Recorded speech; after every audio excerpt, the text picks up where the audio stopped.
Everyone, welcome back to Gardening with Creations by DX & Co. Today we are going to be looking at how to make your own DIY worm composting bin, and I'm going to show you exactly with step by step what I'm doing to make this one. Shout out to Jennifer Rose on Facebook who did something similar to this, gave me the idea, so I'm going to show you guys how to make that one. And then as far as composting goes, we all know that it is the pinnacle of gardening that everybody really needs. So we were trying to get a lot of compost going. We've got some cold compost bins going in the back. We've got a compost DIY barrel. I'll link that at the end of this video as well. And now we're going to start our worm composting bin so we can take our kitchen scraps, dump it in there for some good worm food, and eventually that'll turn into some solid black gold and some worm castings, and it'll be perfect for our garden. So stay tuned, guys. We'll get started.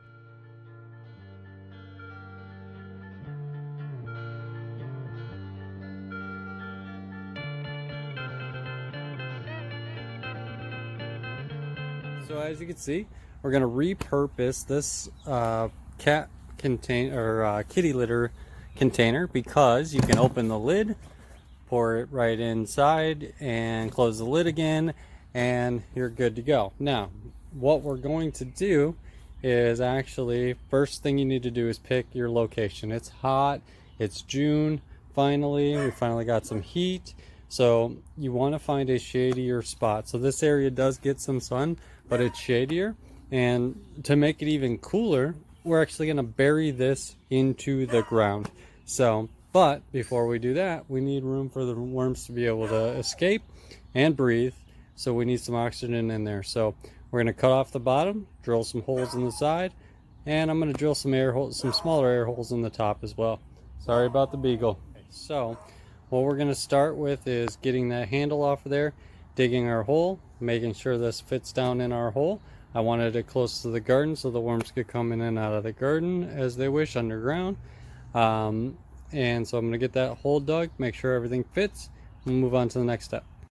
Alright, so as you can see, we started getting our hole dug, so a little bit deeper than I want to go. I want to try to make the top flush with the ground, so that way if I ran over this area with the lawnmower, which I probably won't, I'll probably use the weed whacker, but that it'll be quite low to the ground. And look, as we were digging, we already got our first customer. Super excited to find worms in there. Saving all the dirt here so I can backfill the area around it.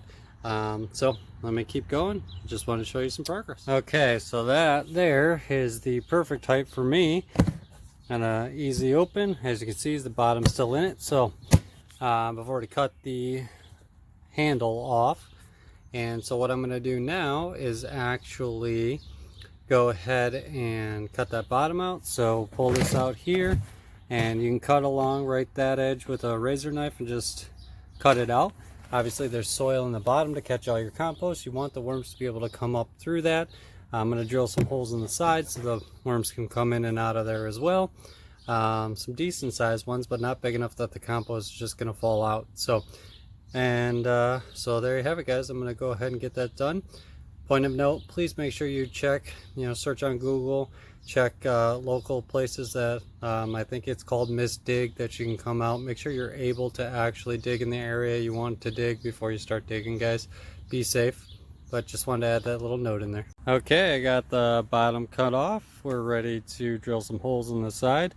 You guys can cut this off with a razor knife or saw if you have it. I happen to use my Sawzall. See, I just drilled a decent sized hole and then cut along the bottom. I used that just because I happen to have it out, because I was cutting some tree roots when I was digging from an old tree that we used to have in the yard. So got those cut out of the way, so it made digging easier. That's it from the inside. So I'm going to just drill some holes. Now I've got larger worms, so I've got night crawlers that tend to be in my yard, so I'm going to go with a big size drill bit to give this a lot of room for them to get in and out. So I'm going to drill around all four sides, and then we're going to drop it in the ground. Alright, we've got some holes drilled in the side in no particular order or fashion, because let's face it, nature does not operate in any particular order or fashion. So let's get this one now dropped in there. Look at that, perfect. It's ready to backfill, and then we can start filling it with compost. I decided I'm not going to put air holes in the top. I don't want it to fill with rainwater. I think there's plenty of oxygen exchange probably underground. If I determine that it needs air holes, I'll comment on the video later that we ended up adding air holes, but I'm going to start out without air holes. So I'm going to get this backfilled and I'll show you the final product. So here you have it, finished product. Even easy open, drop your compost in, you see all the holes for the worms, and obviously it's empty at the bottom.